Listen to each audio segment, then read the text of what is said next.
जय श्री राम भक्तों, आशा है आप सभी का दिन मंगलमय हो। आज हम आप सभी के लिए लेकर आए हैं कामदा एकादशी व्रत कथा, विधि, महत्व और शुभ मुहूर्त। आज शुभ योग में भगवान विष्णु का प्रिय व्रत कामदा एकादशी का व्रत किया जाएगा। इस व्रत के करने से सभी इच्छाएं पूरी होती हैं और वैकुंठ धाम की भी प्राप्ति होती है। इस व्रत के करने से प्रेत योनि से भी मुक्ति मिलती है। चैत्र मास की शुक्ल पक्ष की एकादशी को कामदा एकादशी कहते हैं। हिंदू संवत्सर की यह पहली एकादशी है। मान्यता है कि विधिवत रूप से पूजा अर्चना करने पर भगवान विष्णु का आशीर्वाद मिलता है और प्रेत योनि से भी मुक्ति मिल जाती है। वेदों और पुराणों में बताया गया है कि जितना पुण्य हजारों वर्षों की तपस्या, स्वर्ण व मोती दान और कन्यादान से मिलता है, उससे अधिक पुण्य मात्र कामदा एकादशी का व्रत करने से मिलता है। आइए जानते हैं कामदा एकादशी के व्रत की कथा और एकादशी व्रत महत्व। पद्म पुराण के अनुसार कामदा एकादशी का व्रत करने से ब्रह्महत्या और अनजाने में किए हुए सभी पापों से मुक्ति मिलती है। यह एकादशी पिशाचत्व आदि दोषों का भी नाश करने वाली है। कामदा एकादशी के व्रत करने से और कथा सुनने से वाजपेय यज्ञ का पुण्य मिलता है। यह परम पुण्य में एकादशी पापरूपी ईंधन के लिए तो दावानल ही है। कामदा एकादशी व्रत पूजा विधि।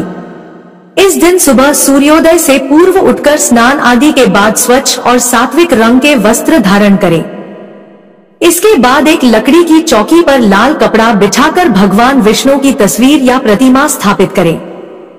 भगवान विष्णु की मूर्ति को ओम नमो भगवते वासुदेवाय नमः मंत्र का उच्चारण करते हुए पंचामृत से स्नान आदि कराकर वस्त्र, चंदन, जनेऊ, गंध, अक्षत, पुष्प, तिल, धूप, दीप, नैवेद्य, ऋतुफल, पान, नारियल आदि अर्पित करके कपूर से आरती उतारनी चाहिए। इसके बाद कामदा एकादशी की कथा का श्रवण या वाचन करें।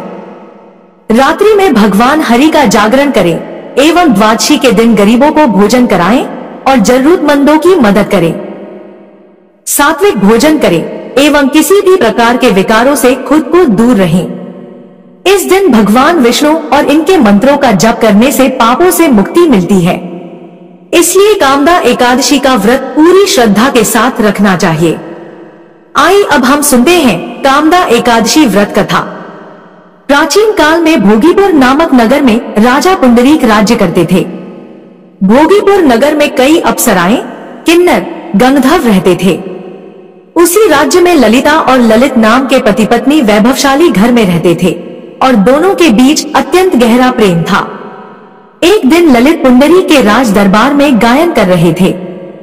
तभी उनको अपनी पत्नी ललिता की याद आ गई, जिससे सुर, लय और ताल बिगड़ने लगे और गाने का स्वर भंग हो गया। उनकी यह गलती राजा ने पकड़ ली।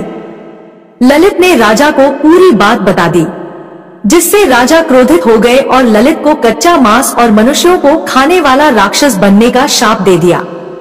अब पुंडरीक के शाप की वजह से ललित मनुष्य से राक्षस बन गया था। उसका मुख भयंकर हो गया और मुंह से अग्नि निकलने लगी। नाक कंदरा के समान विशाल और गर्दन पर्वत की तरह हो गई। ललित का शरीर 8 योजन के विस्तार की तरह हो गया।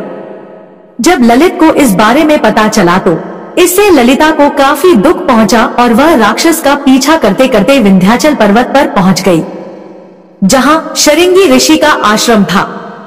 तब ललिता शीघ्र ही आश्रम में गई शृंगी ऋषि से अपने पति को ठीक करने की प्रार्थना की।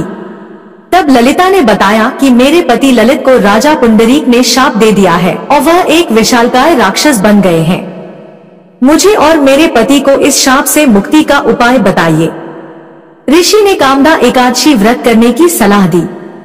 इस व्रत के करने से सभी कार्य सिद्ध हो जाते हैं।